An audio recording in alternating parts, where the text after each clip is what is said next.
Hi everyone, welcome to Living La Vita Loca podcast, a retro gaming podcast for some of your retro gaming needs. My name is Faz. And I am a rich tapestry. Oh wow. Thank you. That's awesome. That takes me back to earlier episodes where you used to call yourself a rich blank. Blankety blank. I peaked with a rich gravy. Yeah, I think so. I? As things usually do. Yeah, as they would, yes. Especially this time of year where the nights are cold and the gravy's warm. Just have a lovely gravy bath. Speaking about earlier episodes, that's a really nice little segue to think about episode 33, where we began a journey. Oh. Certainly I began a journey, and you took me on a journurney right. through time and space. Yes. Where I learned to play a shmup. Yeah. I recall I would come in the room and you'd set up. And we were like well into it. The start of our podcast, we were like over 100 episodes ago. It was like amazing, so excited to be here together podcasting. Anyway, and you'd set up your monitor and you had the switch out. That was the first time I learned the switch had a kickstand on. I was amazed by the fact. I do not remember that at all. You put the switch out with the kickstand. I was like, what the fuck is that? Unbelievable. Yeah, I know. It was sensational. And we went and you showed me how to play Vampire Survivors and sort of use that as a bit of a learning tool. Mm-hmm. And then you guided me through my first go through Soldier Blade from the Turbo Graphics, I believe that is it? Or the PC Engine. PC Engine, yes. Sorry, yeah. That neck of the woods. Yes.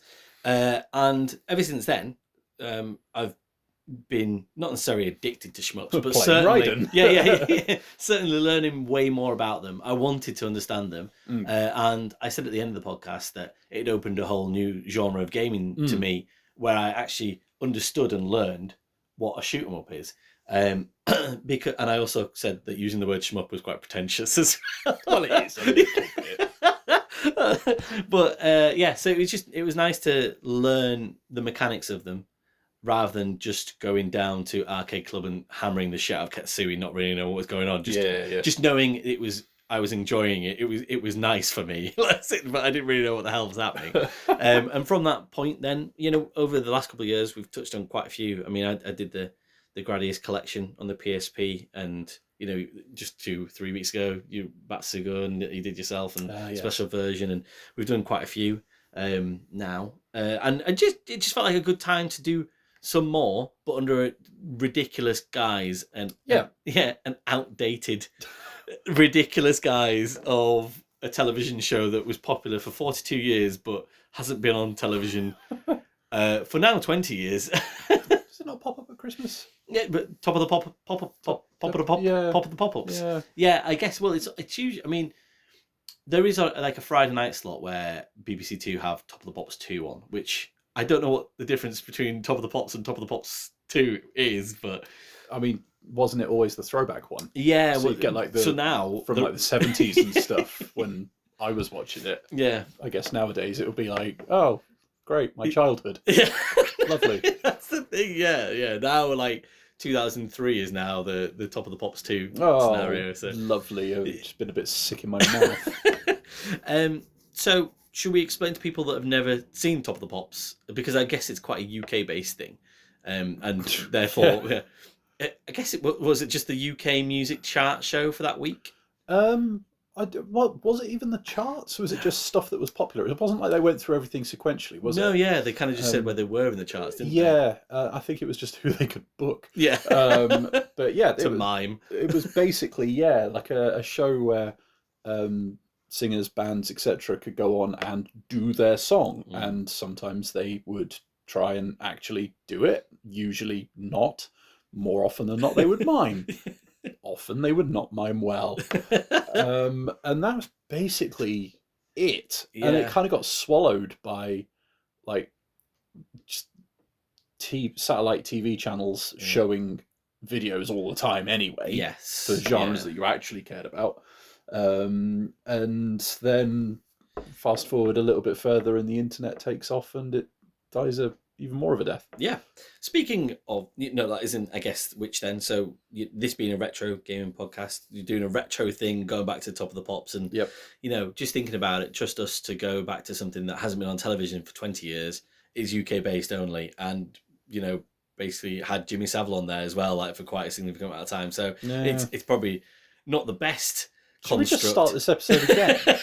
When you put it like that, it doesn't sound like a great idea. But it works as like top of the shmups. So we're 5 minutes in, aren't we? Yeah, okay. All right, it's fine. On. It's okay. Right, I'm sure. We're okay. So top of the shmups. So we thought it'd be a great idea to do 10 random shmups. Wait, scratch that. Great idea. A stupid, ridiculous idea to do 10 random shmups between us. Mine weren't random. Mine were laser targeted to try and do better than yours. Oh, okay. Oh, really? I didn't realise. I had a rubbish one in there, and then I realised that what the conceit of this episode was, and I took it out because I'm like, I'm not getting beaten. Oh, okay. No, well, okay. Well, all right, fine. I've left rubbish in. So it seems. So do you want to present your 5 shmups? And what we're going to do is we're going to try and rank them to see which will be Christmas shmupmas number 1. Cool. Right, this is in no particular order. However, I already know which one I'm going to be putting forward as Shmups number 1. So Danmaku Unlimited 3 over on the Switch. Earthion on Steam. I wished I could have reviewed a Mega Drive version, but it got delayed. Yeah. Okay. And also, I've not been able to play much of this one because I've started developing a really nasty twitch in my eye when I stare at a screen for too long. So when I stare at this game. So I'm not playing many things at all at the moment. Okay. In case my eye falls out. That's bad for our podcast, right? It's not great. So I've got about an hour on this since it came out.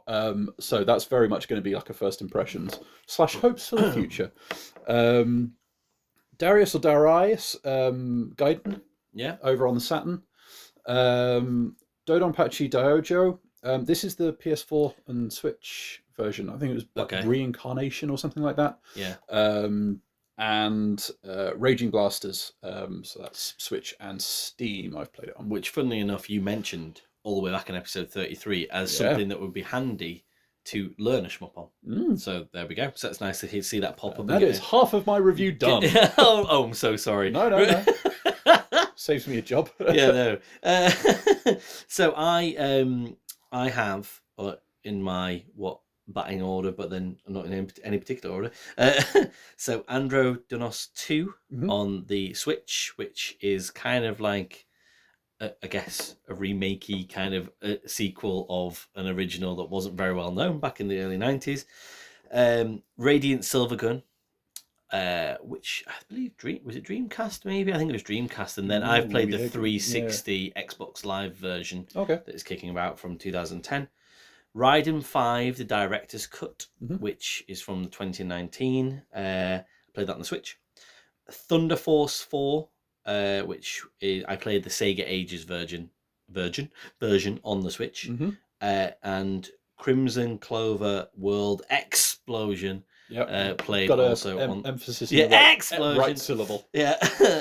Again, played that on the Switch. So, as we've spoken about previously, the Switch is a really good place to play shmups, and if you can get it in Tate mode with a grip, even better. So, right. Shall we be gentlemanly and do Rochambeau to see who goes first? So whoever loses Rochambeau goes in 10th. That makes sense, right? All right. Yeah. Okay. Right. Sure. What the fuck? Yeah. Okay. Cool. Right. 2, 3, 2, 1, go. Oh, see this? This is all round every single time. 1, 2, 1, go.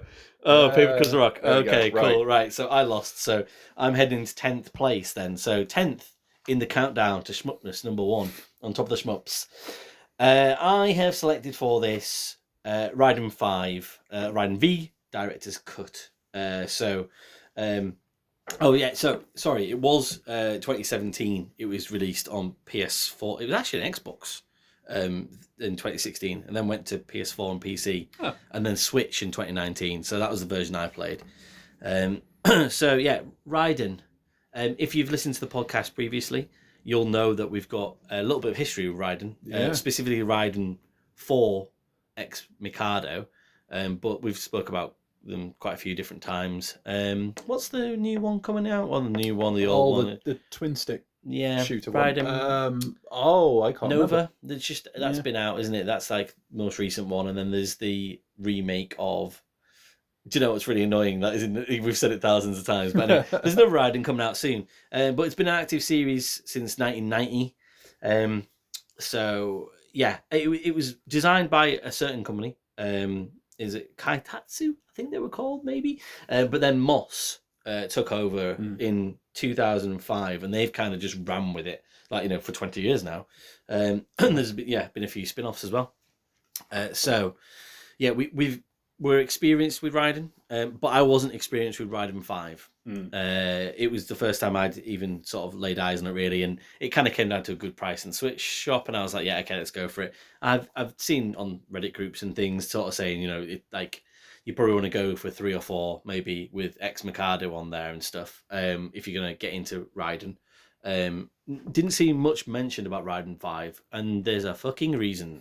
So, this is why this is at number 10, and it sounds like, from if you've taken just good shmups, then this is probably real bottom feeding right now.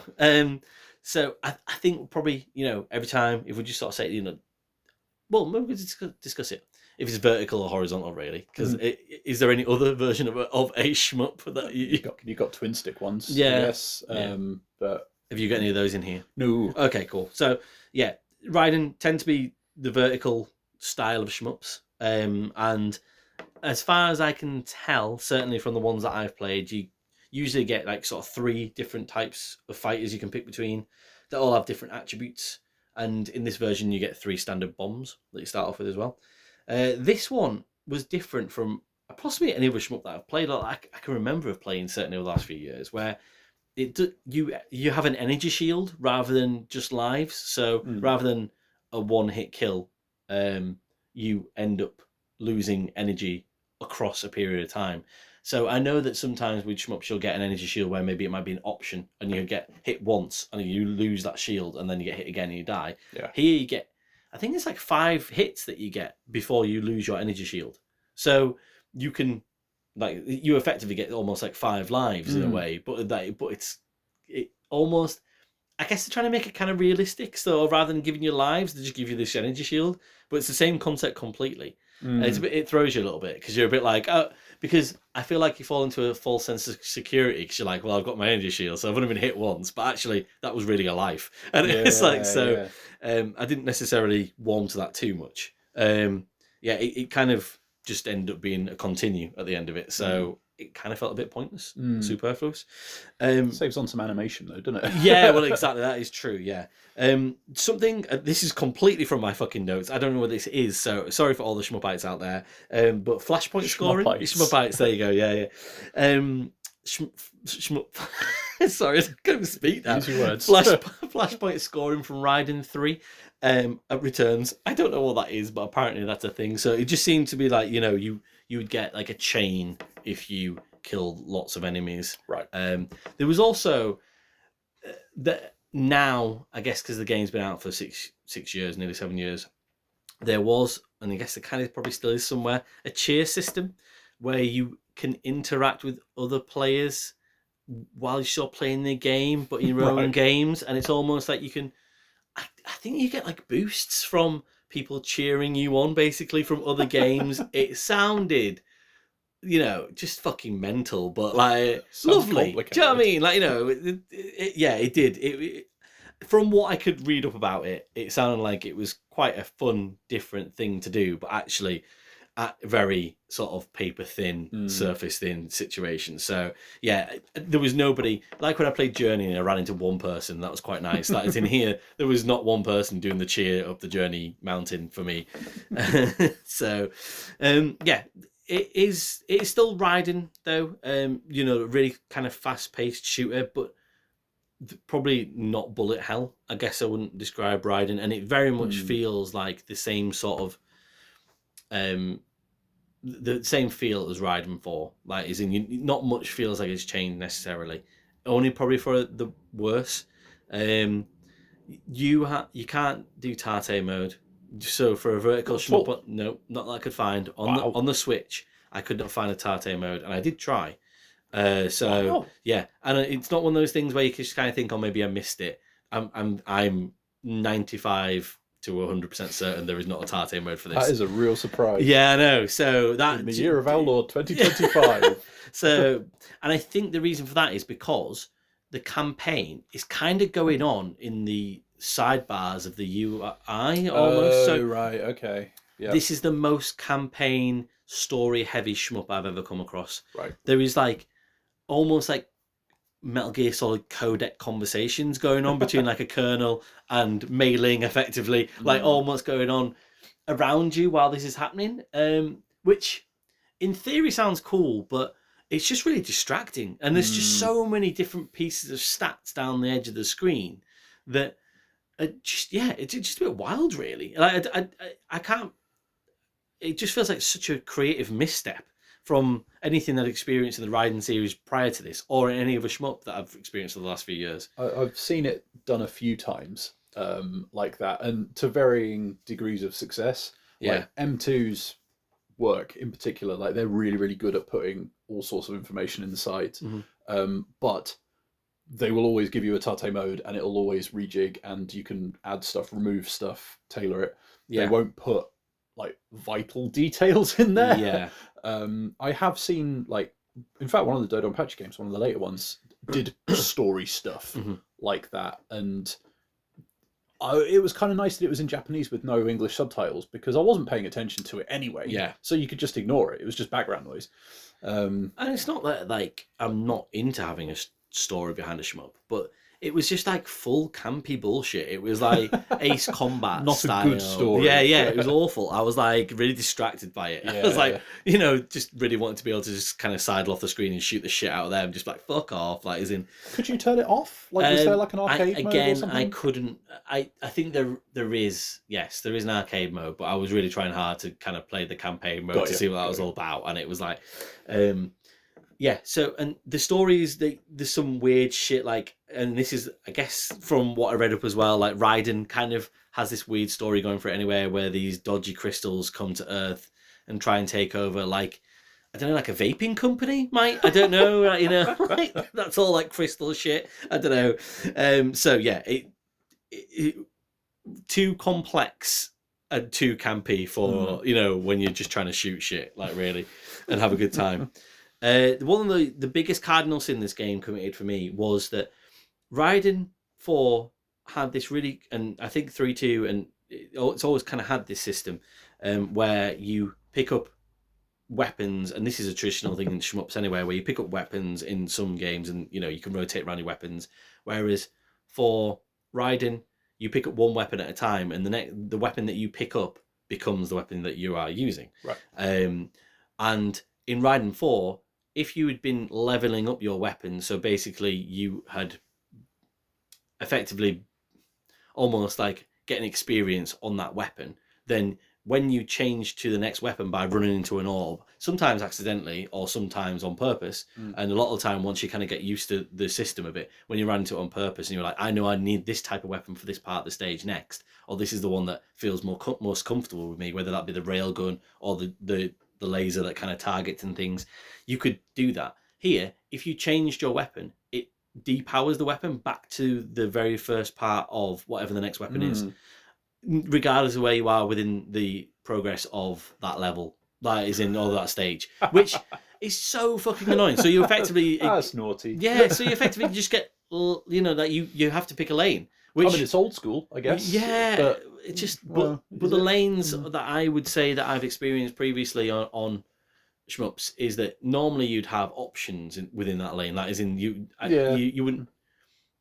And I guess the evolution of that, like you say, old school. That is in.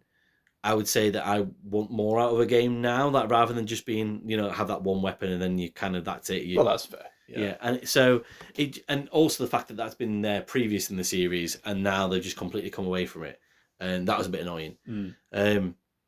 Yeah, and there's so much going on the screen with Raiden, even though it's not bullet hell, which I know that could be said for nearly every shmup, but this one, certainly, and this is kind of like probably a critique of Raiden in general. So there's just so many medals and bombs and shit and stuff coming towards you at all times. Like a lot of clutter. Yeah, really. And when you can't put it in Tate mode, and if you do, for example, want to play it handheld on the Switch, it feels like you're playing fucking Micro Machines. Like, is it honestly, the jets are so tiny on your screen. Like, as in even more so than what Raiden 4 felt when I openly admitted to you when and this is not the best way to play it, but I'd got so comfortable with trying to high score on that with it horizontally on the Switch, which is just a ridiculous concept. But I just found a way of playing it like that, and that was my way. And I was like, and that was how I was getting better scores on that compared to going onto the big screen, or even in Tate mode, which sounds so fucking counterintuitive. But hey, you know that's what it was.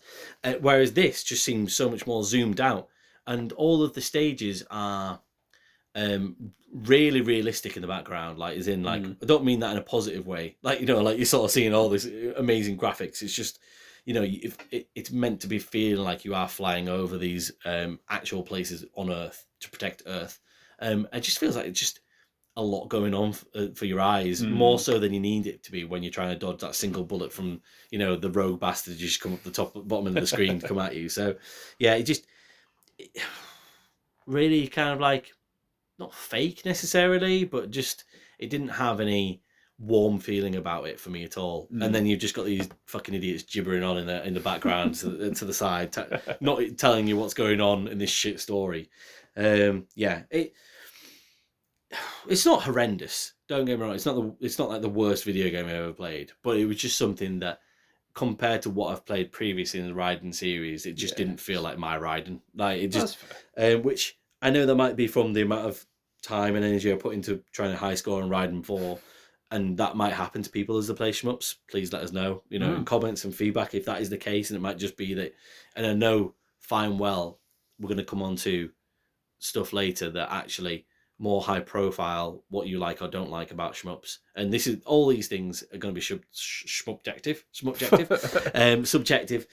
So, you know, there'll be things that people scream and shout at the podcast and go, well, actually, that's not my thing. I don't feel that at all. Yeah, but all of these are someone's favourite, and people are going to despise all of them equally, I imagine. But yeah, so the gameplay kind of does feel a lot of the, you know, speedy and fun, and it's not too harsh. And I now feel quite, after playing quite a few Shmups this month, can see where I probably was at a good starting point getting Raiden 4, almost like that, just the right side of bullet hell, and kind of like, you know, finding routes and paths and things, and that seems to be where I'm best when it comes to Shmups. When it comes to other things, which we'll find out soon, how shit I am at them, and regardless of how good the games are, I know that I'm like, all right, okay, no, this is my jam. So it's still like the gameplay is still what I want. There was just everything else that they changed about it seemed to be absolutely for the negative, and it almost felt experimental. And I don't know if that's why we've just not seen a next in the series yet on their changing. I mean, they changed to Nova. Do you know what I mean? They didn't go Raiden 6, they went Raiden Nova, which is the twin stick. You sit in the middle and you spin around and fire around you. Yeah. So you don't move, like, you know, everything moves around you. And they immediately went more experimental with that. It got, I think it's kind of getting sort of semi-positive reviews, that, but then I saw it was in the Switch shop the other day, Nova, and I almost picked it up for like £7. And it was down from 23 like 2 months ago, and it hasn't been on sale yet. And I was like, oh, amazing, I might get that. Then I played 5, and I was like, I don't think I want. I don't want experimental. Yeah, I don't want experimental Raiden. I don't think. So yeah, I still a recommendation as a shmup. Yep. But just on this list, definitely number 10 for Shmup was number 1. 5 out of 10 for 10. Raiden 5 Director's Cut. Getting it on the spreadsheet. That's cool. So yeah, that was nice. That was a good little starter. So what we're gonna do, guys, while Richard just sorting the spreadsheet out, we are gonna split this episode into 2 parts, and we're probably gonna need the first 5 this episode, I think, and then 5 the next episode. So do stick around. Hopefully it's good enough. If it's not, then you'll just never find out who was number 1, and I think you'll fucking live with yourself, basically, probably. Something tells me you'll be just fine. In at number 9. In at number 9, I have been struggling. It was actually between. Well, it was going to be between. Sorry, was that meant to be funny? No, it was because it was going to be between 2 games, right? That are on my list, and I was going to go one way, to start with, and I'm gonna go the other way, basically off the back of what you were just saying about Raiden, weirdly. So I'm gonna cheerfully chuck Danmaku Unlimited 3 under the bus for my sins. Hooray! I'm just right.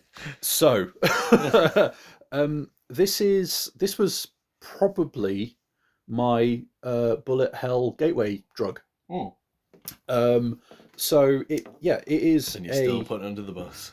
I am for a reason that I hope will become clear, because I'm going to try and explain it.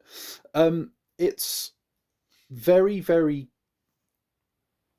good at doing that sensory overload thing. Like the soundtrack is not a kind of bop along. Oh, hey, like this is really, driving the action forward. It's a bit more prog metal-y. Like it's very technically proficient, but it is not necessarily accessible, right? Okay. It's not like you're going to come away from it humming it. I've got part of the soundtrack from the first stage in my head right now, and actually it's grating a little bit. It's just like it's there. It's like, like a saw somewhere at the back of my mind. Which is not to say it's like an unpleasant soundtrack. It's just that I appreciate when a soundtrack is going to pull me through it. Yeah.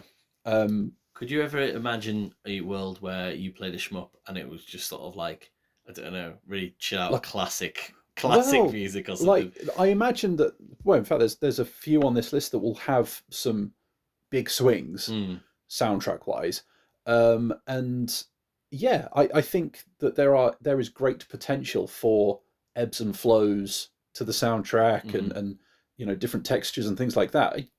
I absolutely think that used correctly and used interestingly, is probably a better way of putting it. There is something to it, and the soundtrack for Danmaku Unlimited 3 is technically very proficient, but I'm just like I never really warmed to it. Yeah. Right. But it does fit the action, and this was probably the first game that I played where I was the one firing a wall of bullets. Oh, okay. Like it's that kind of bullet hell, right? And if you were playing Crimzon Clover, you'll know what I mean. Yeah. And so and it almost kind of flips the genre on its head a little bit, because you almost don't have to worry about hitting smaller enemies or anything like that. They will get hit. It's just a case of working out how to dodge the bullet patterns. And I think this was probably the biggest draw of this game, is that unlike what you were just saying about Raiden, and this is partly why I'm putting this here, this is really clean. Like, this is really easy to read. There's very little clutter on the screen. So like your bullets are generally going to be a really lovely turquoise. Things coming at you will be like a really vibrant purple. It's really easy to see where your ship is compared to the bullets. There's a lot of stuff going on. There's a lot of medals. There's a lot of things blowing up, but it doesn't detract from making it so that it's really readable and you can pass what's going on, which, considering the nature of the action, is massively important. And I think for me, it's also the game's kind of biggest downfall, besides the sort of the soundtrack not really grabbing me. Okay. If you don't have any visual character, and I'm not saying this doesn't have any visual character, but like it just wasn't enough to be like, oh, hey, where am I going to go next? Like, what cool enemy design am I going to blow the shit out of next? Like, it all kind of blurs together and just becomes like a mechanical exercise. That said, the mechanics are good. The mechanics are really solid. So like, you have a pretty accessible mode that's more for beginners, that will, turn bullets into like spirit versions of the bullets, that you can become pickups and all this kind of stuff. Like, it's pretty forgiving. It's easy to get into. And there's another mode that's a little bit trickier, where it's all like you're going to get yourself bonuses and build meter and stuff like that by passing really, really close to enemy bullets and grazing them. Okay. Right? So it's cool that it gives you options for what are basically core mechanics, one way or the other in a lot of other stuff. But you've got both here. So like, I think for a sort of beginner's bullet hell, I think this is really, really good. I think it's a really strong option. Long term, when you start to get used to the genre and what is expected of you, and I went back to it, with the kind of rose tinted glasses. It was, oh yeah, I still remember picking this up and being like, oh, what is this thing? Why is it popping up on all these lists about this? Oh wow, isn't this exciting? And then I went back to it, having played some of the other games we're going to talk about. I was just like, oh, I kind of want more. I want more from it. I want more character. I want more swagger. It's almost like the execution on it sometimes is too slick. Like, it's almost like kind of sleek, polished chrome. It's like, I want the odd little dent. I want the odd little, I just need a little bit of character to it. So I think, yeah, if you're just starting out, you could do a hell of a lot worse. You really, really could.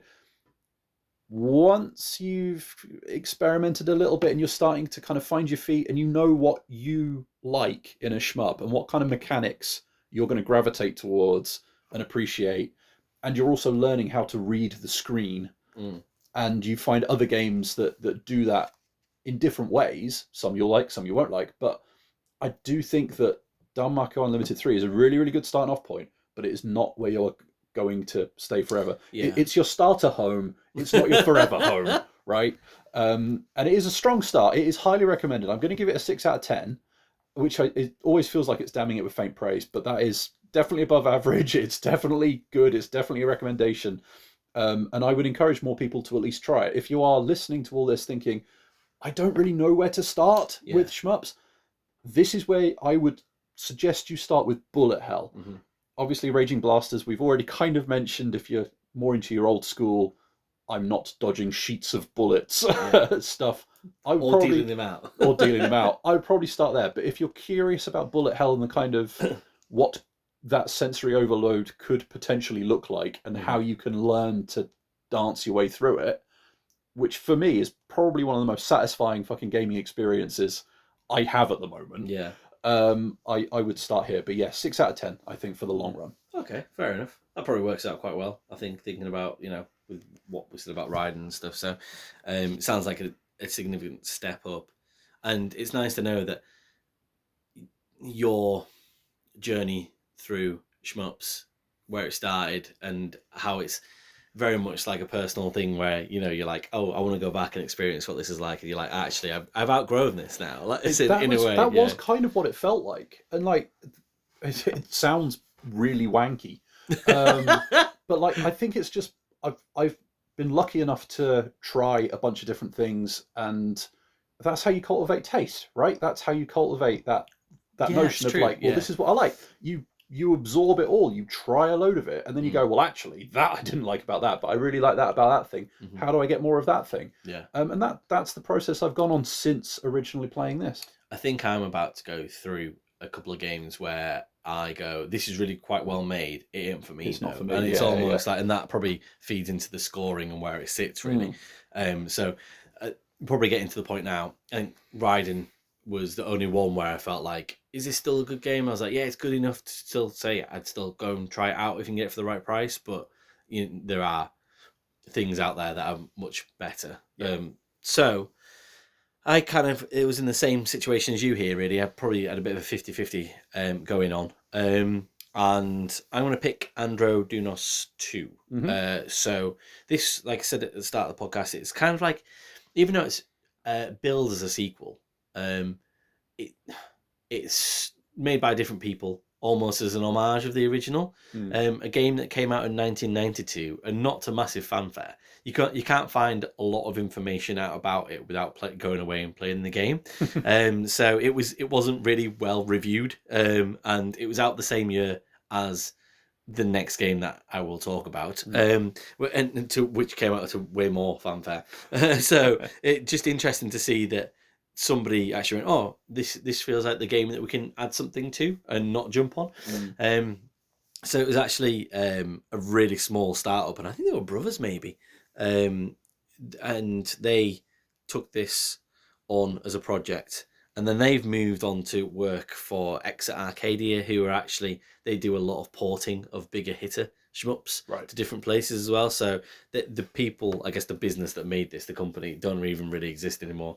The reason I've always been really interested by this one as well is because it was one of the first shmups I ever saw that was like, oh, it's like £1.75. Like, it's always in the sale. really super cheap in the sale as well, like on all the eShops. And I was like, so, and the image that would flash up, it would be like, oh, you just kind of look at it and go, is this just like absolute fucking trash? Is that something that, you know, like, is this just the you kind of get that bottom pile of leaves at the bottom of the Switch eShop, and you just think, is this in here? And it absolutely isn't. Like, it's in this actual game that somebody's made and spent some time making it, and it's pretty good. You know, to sort of know that, and it's nice to have spent some time with it.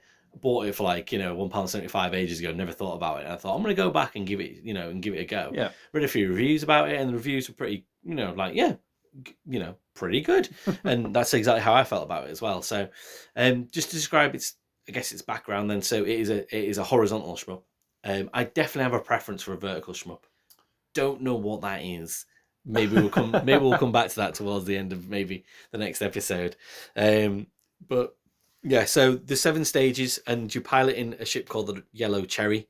Much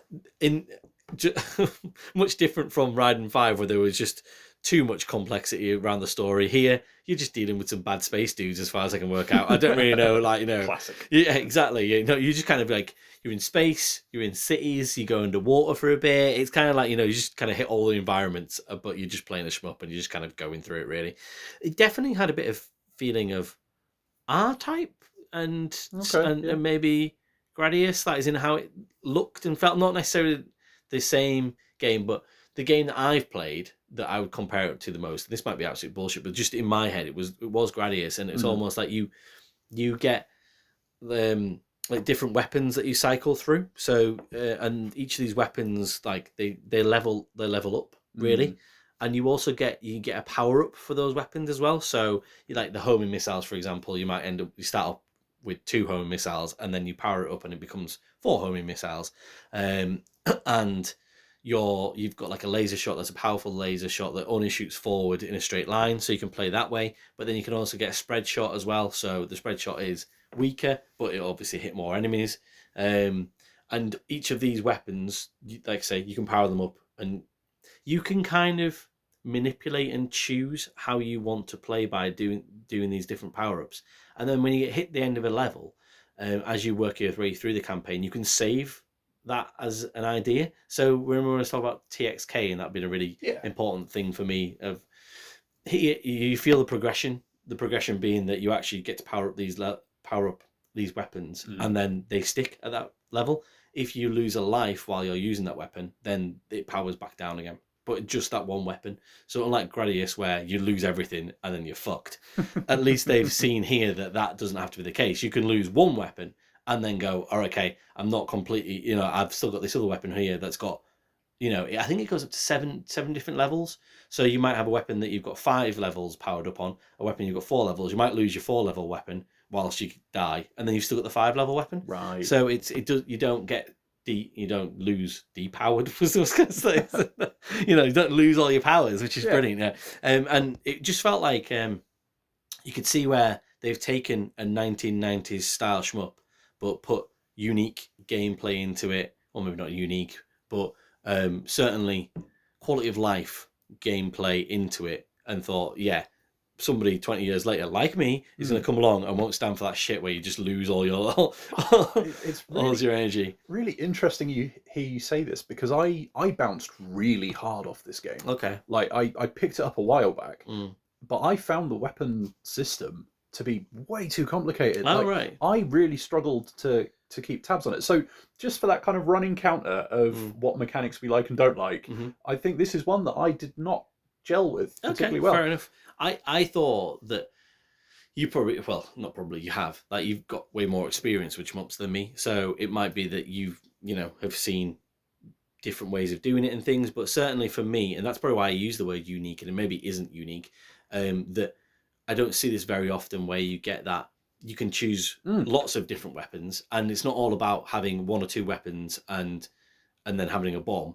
You, instead of the bombs, you get like almost like a special mode, effectively, that you need to let charge back up again. So I think it is the front laser that then if you use it when you've got your charge, and it only takes, I think it's 15 seconds to get the charge back. Right. And it sends out this spiraling green laser that basically protects you for about 2 or 3 seconds. So it is like a bomb, but you get them quite often, and you can choose, and all of your weapons have one of those as well. So there's just, like you said, there is a lot of complexity to the different types of weapons, but I found myself intrigued by that rather than put off by it. Yeah, that's fair. I think because if I have complexity in my shmups, I like it to be around like scoring and how I get my points and where I get my points and stuff like that, rather than worrying about what I'm shooting things with. Yeah. And I think that is basically what it boils down to for me. Yeah. This is going to be fun. Well, this little back and but forth. it's funny because you just said about, the scoring and things. Yeah.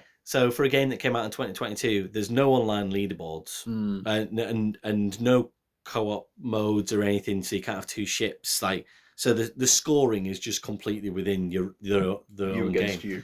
And that knocks points off. Do you know what I mean? For me immediately, because it just becomes like, I don't know if you'll ever know how much better you can get than what your baseline is. Yeah, where's the yardstick? Yeah, exactly. To measure against. You need to be put up against something to go, what is good in this game. And it did feel like after a little while, I didn't really know where that was. And I just found myself just kind of playing the game, not necessarily enjoying it that much, but just kind of playing it and being intrigued by the concepts behind it, which is fine, especially when you've only paid £1.75 for it. Do you know what I mean? It's not like I had to lay out massive amounts for it. I like the idea that there was, with that weapon sort of system, there were lots of different avenues you could use to get through a level as well. So as you do with a shmup, when you die and you go back to the start and things, I'd found different ways within the sort of like 4 or 5 hours that I played this for that I could get through the first sort of 2 or 3 levels. And actually in the end, level 1 and 2 became really rather easy for me, and it was level 3 that the difficulty ramps up massively. So that's where I kind of got to my point where I was like, right, I know I want to level these 2 weapons up by collecting. Yeah, you collect blue orbs, I think it is, as you kill enemies, and those blue orbs are what you use as credits to kind of like get your weapons up at the end. Right. And yeah, I'd found, right, I'm gonna take all my blue orbs that I've earned and put it all into this one weapon, and tried it like that, and then I was like, that didn't really work. Does it work having 2 weapons that are more powered up than the rest of them? And it was just nice to kind of get that chop and change of different things about it. It's just a pity, kind of like that. And again, this might speak to how much money you pay for it, and therefore how much money went into actually developing the game. That it feels like it could use a bit more personality and a bit more polish, and those quality of life things to have an online leaderboard and maybe have a co-op mode as well. So yeah, it's a solid game. And certainly I enjoyed myself more with it than I did with Raiden. And I do think it's worth spending time with if you enjoy that weapon system. But if, like yourself, you don't, then completely understand that, you could bounce off it massively. So yeah, 7 out of 10 for me. 7. And like you say, horizontal shmups, I don't know why, they're just not necessarily my bag. And I don't know if it's just to do with the speed of it or not, but certainly they never seem to move as quick as I want them to. Yeah, I mean, like, because I've got a couple of horizontal ones in here, like Earthion and Darius Gaiden.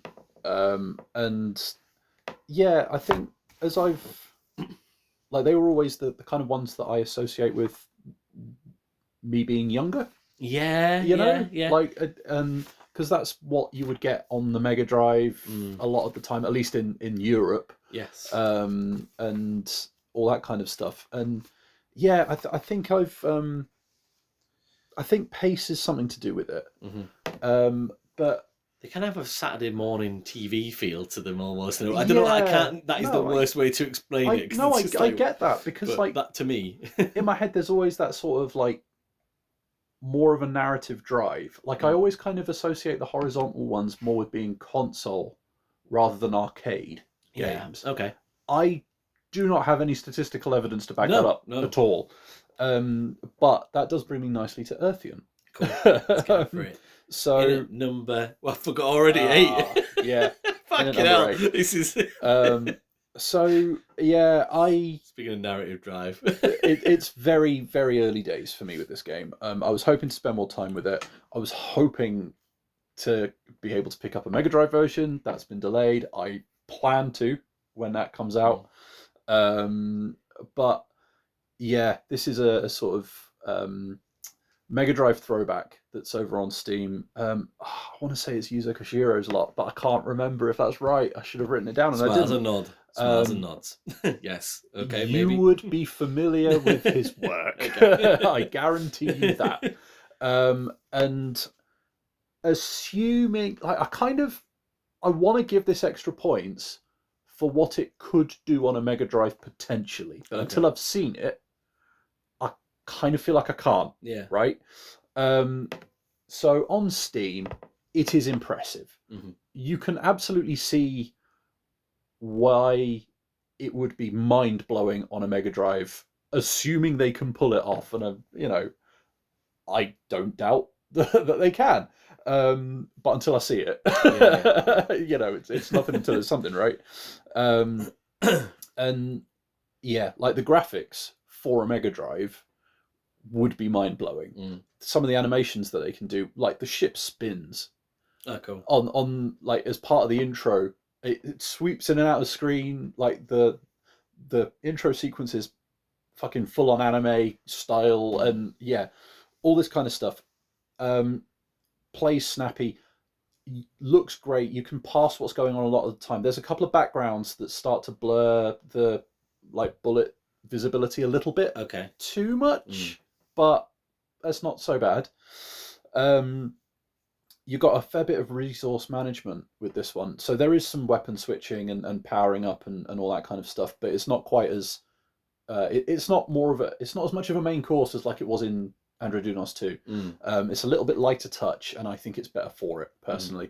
It still was nearly a little bit too much, like chopping and changing, and I have to dodge this weapon pickup now because I don't want it. Yeah. And all that kind of stuff. But it does give you some interesting options and, ways you can approach different situations, and especially when you factor in your shield and stuff like that as well. Because this kind of almost like Raiden V.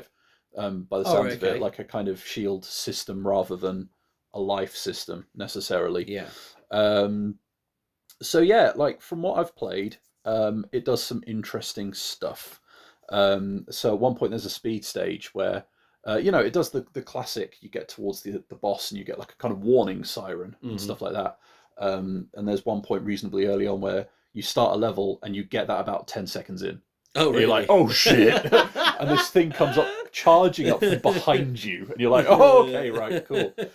So spoiler alert, I guess. But, we're talking like level 3. So, yeah, like the fact that they have put in those kinds of things. I'm reasonably sure when you press start on the intro, you still get the sound from pressing start on like Streets of Rage 2 or something like that. Yuzo Koshiro. Yeah.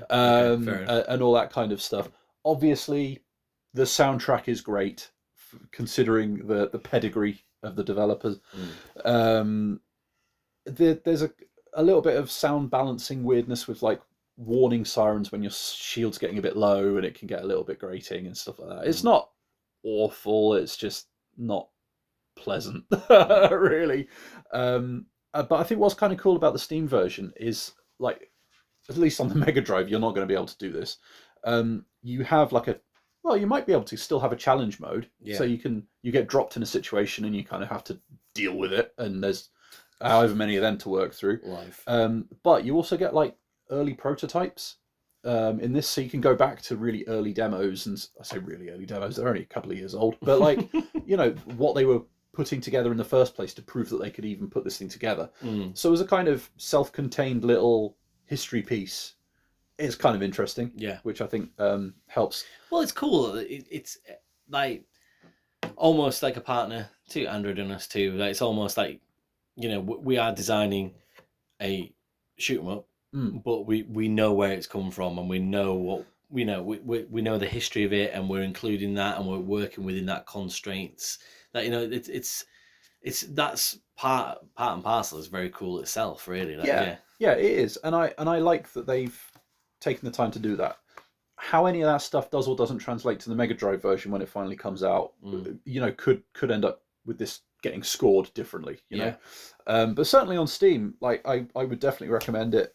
It's got some cool little like background details and sort of cinematics happening while you're playing over the top in the background, but they're never distracting. They don't detract from what's going on.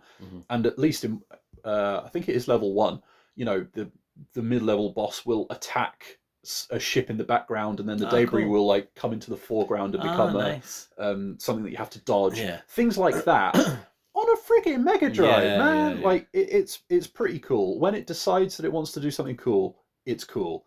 And that's the kind of thing that for me Danmaku Unlimited was missing. You know, it's just those little moments of like, oh, you got me. And now you're a badass. That's really yeah, exactly. And it counts for a lot. So I'm going to give it a 7. Okay. But that is a kind of initial out the gates. Give me some time with it. Give me the Mega Drive version and see how that compares. Yeah, I could see that score creeping up a little bit. Yeah, cool. But initial impressions are very, very good. Good. Okay. So we're going to round out the bottom 5 even of our top 10. I love how the bottom 5 is still on like 7 out of 10. Well, yeah, you know, this was going to happen really. But this speaks to, we spoke about it with Batsugun a few weeks ago.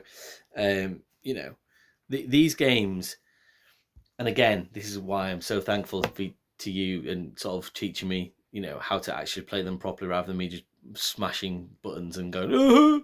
You know, it just, you can play these games for an hour, you can play these games for 30 seconds, and you can play these games for 400 hours. Do you know what I mean? And it's just, and I think that once you get the idea of them, not get good at them, just understand them as a concept, then you can be there for a long, long time. And it could be that you know, never play another genre of gaming again. Obviously, that wouldn't be, you know, probably the best thing for you, but you could get to the point where But it is an option. Yeah, exactly. Yeah, very much so.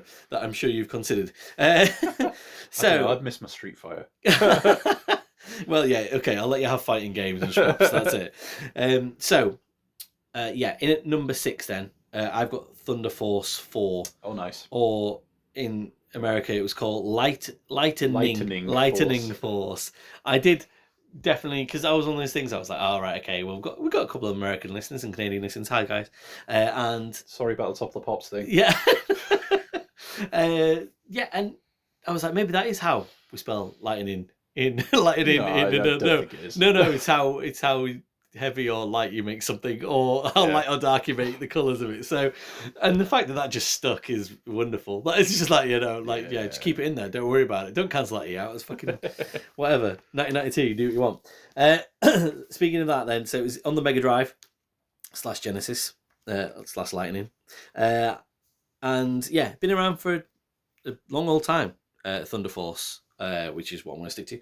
1983 was the first one, so the 6 games in the saga.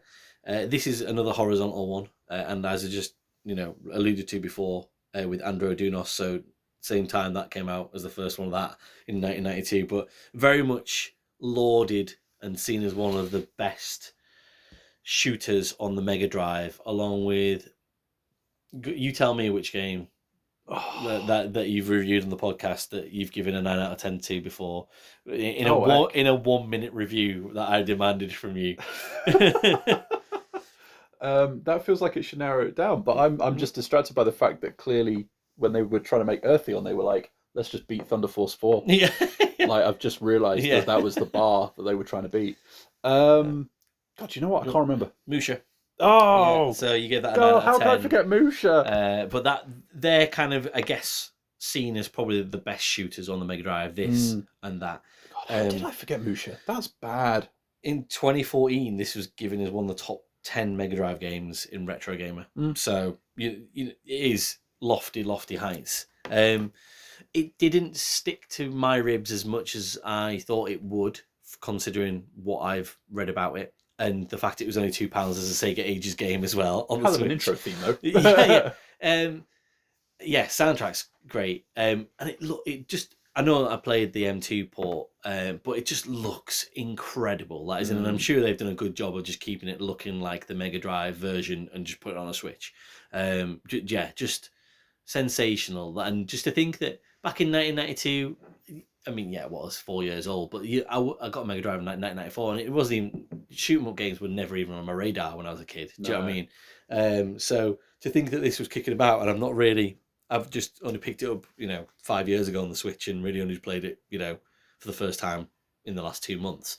But yeah, it wasn't like wasn't exactly the thing. Well, it was too fucking hard for me, basically. Like, it wasn't my type of. It is a buzz. It was so hard. I can't believe it. Like, and then the audacity to call what I would say. I mean, the fact that it included. I don't know if this was on the original one or not, but I guess the novice mode. They call it the fucking kids mode. Yeah. Kids mode. I couldn't fucking believe it. I was like, you bastards! Like, what are you trying to do to me here? Like, and when I started playing all these shmups, this is the first one I played, and I was like, oh, like maybe I just need to go back to Raiden 4. Like, ouch. If it's any consolation, some of the I don't know, Gunbird and stuff like that would occasionally let you go down to like monkey. I'll go down to monkey mode.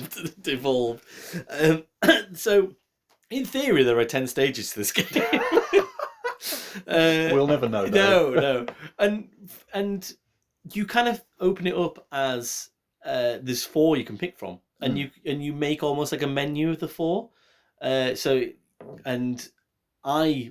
did I pick first? Is it called Strife, maybe? Where you're like going through the water in the clouds, I think it is, and it looks sensational. And I was shit at that level. Like, I couldn't do it. But there's like a desert level called, is it Dasa or Dasa? This was on the normal mode before I, demoted myself to kids mode. And even on kids mode, I was like, oh, wah.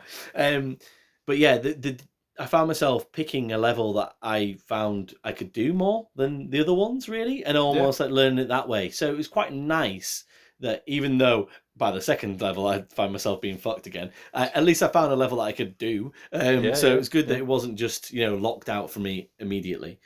It sounds that like I say, it's like the chiptune sort of like just the glory of it. It's really kind of like, I want to say Desert Strike-esque, maybe a game that I did play when I was like sort of 6 years old and things. It just sits.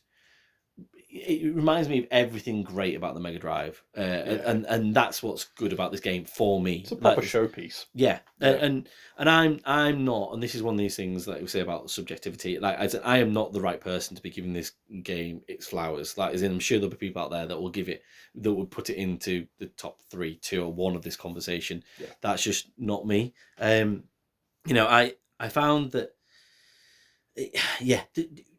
talk about being hard, but it almost just really unforgiving with the speed of which the enemies come at you, and it just, I didn't find myself in any point really learning the game, like as in or learning a route or anything like that. What I really liked about it, but probably made it a bit more difficult for me to learn, was the fact that whilst it's a horizontal shmup, you get a real sense of verticality because you can move it. I think it's almost like 3 screens worth of height that you can gain. At one point, always catch me out that. Yeah. At one point, I was like, I haven't seen enemies in ages. Just like, I was like, that's probably a positive thing, right? But then shot from like just underneath you. Yeah, I was just like, where are the guys? Where are the bad dudes? Where's the Orn Empire that I'm meant to be fucking up? I managed to misplace a mid-level boss one time like that. So, it's a cool idea, but also I was a bit like, what? Huh? That isn't, so, and then eventually you kind of find your way. But yeah, it was. I'd not seen that anywhere else, to be honest, on a horizontal shooter where you just get so much space to move around in. So I quite liked it. It does handle well. Like, it's really receptive. Like, so it was never really. It was always me that was shit. I don't think it was the game being shit. Like, it was never chuggy or anything or struggling. It was always clear, crisp, and under control. I just wasn't.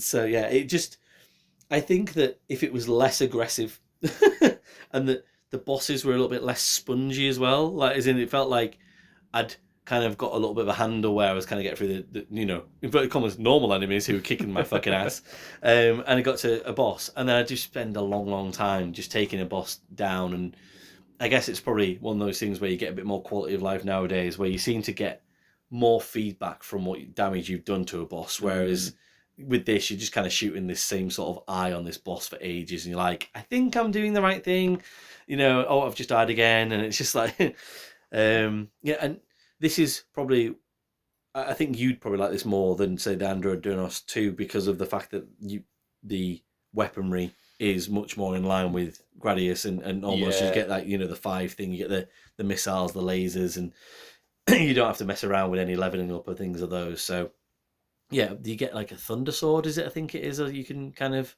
use, I think it is, as like the sort of like the bomb, I think it is. That's pretty cool. So yeah, it just, I really respect it, and I can see that it's a really, really good game, and I wanted to love it, but I couldn't love it. It was like it was like a harsh headmistress for me. Like, just had respect for them, but no love really. So I think that a respectful 7 out of 10. I can understand how that could understand how that could go up higher. I don't think it could be any lower, and that's still a very good score. I think that is in, but yeah, it just.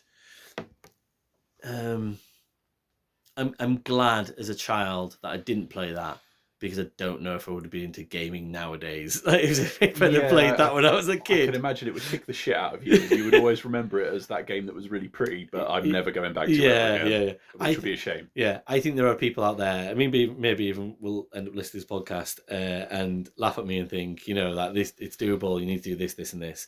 And I understand. I'm just not going to be one of these people that spends 100 hours mastering that game. That is it's not the type of game I am. It's not the one for you. No, but yeah, very, very good. So, cool. Do you know Square Hour? Oh, go on. You're going to say something. Well, so do I have one more to go for the 5? No. We're good. That's 5. Yeah. That's so 5. Raiden 5. Yep. In at number 10. Yep. That was 5 out of 10. These numbers are really going to confuse people. Yeah.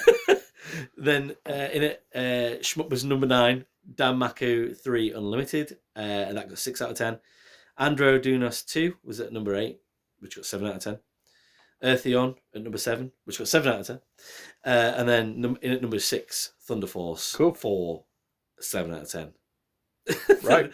People, that was like the worst. That was worse than when you read the football scores that time. That was like cherished memories. That was definitely worse than a Top of the Pops presenter like Anthony Turner would have done there. So so we've got another 5 to go next episode. 5 to go, and I start because I've got 3 more to go. Exactly. Right? Cool. Perfect. Right. I am learning. This is good. See, I learn about shmups. You learn about my inane, ridiculous, just like the concepts of the podcast that I just put to you. No, it's all right. I'm keeping up. You're good. I mean, when I said to you, "Can we sing Merry Shmupmas" or something like that?" You were like, "Fuck off," and I was like, "Okay, that's not flying then. That's fine." All right. We will see you on the next part of the podcast. Cheers.